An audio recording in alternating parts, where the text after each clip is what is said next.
Guys, update tayo. 10:22 na. Ito ngayon yung meron dito sa amin. Ito na siya.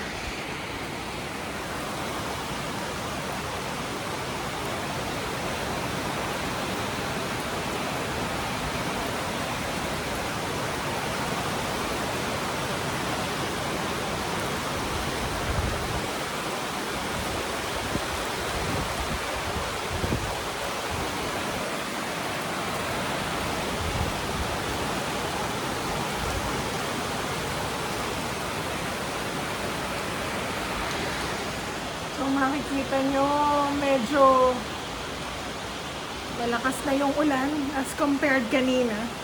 More than an hour nung una kong pinakita sa inyo to. So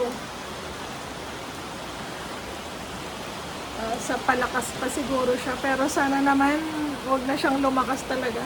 Nakakatakot kasi. So pa guys.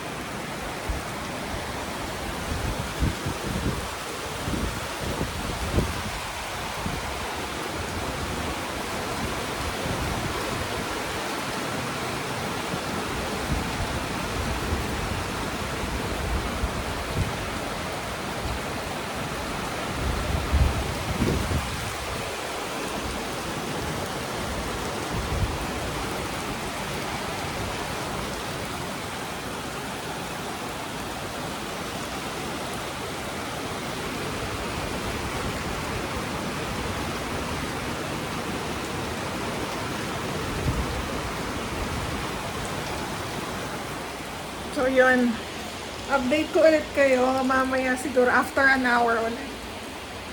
Okay? See ya.